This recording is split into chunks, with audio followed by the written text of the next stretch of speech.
What do I remember? Using a condom every time?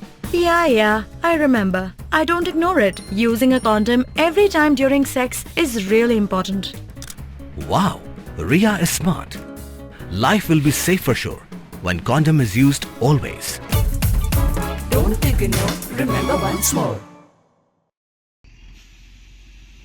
Ki pulit garibhoy ki dain kuna haduk pralak tingka na ki palat arspa teli ki kali ki ba pynkhein an ha ka jing talasi ka bala penlong ha ka miet sngi baar balala haduk ka setiap perngap ka babun.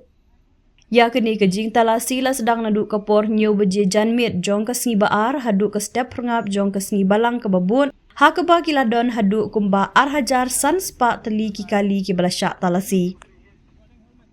Hakadi kejing talasi la pengat ya ki nongnya kali ki ba pynkhein ya ki kendon ain baper kentuk ki bompong ya ki helmet na seat belt ki kot ki sla ki balakut kapor ki bayai lingba ya ka surok ne len ka bomdei ki ba penher stand ki ba nya kali ha kapor bala syok khawyang bat ki ba pendat ya ki light bat ki silencer ki ba bi an. Ka tenat pulit ke distrik Kalashim ya kini kesinjam ke Bekongsan hadian bala saki ya ke jingkiu jong ki jingja accident kali khamtam haki surok ba National Highway 6 na ki daw jong ke jing pynkhein an kenang ban wanra ya ke jing shingan haki surok.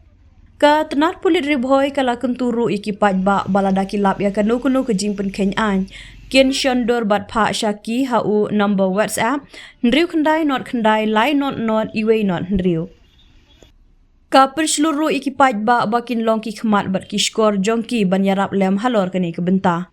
Nalor kata ketenat ke penpauru ke jing sngongu ya ki riu don mensim bat ki dekhot na kilat patai kubor ki bala kershan lem ha ka bayade bat ke jing penlong ya kini ke talasi. Dude, Priya and Reha both want to meet me today.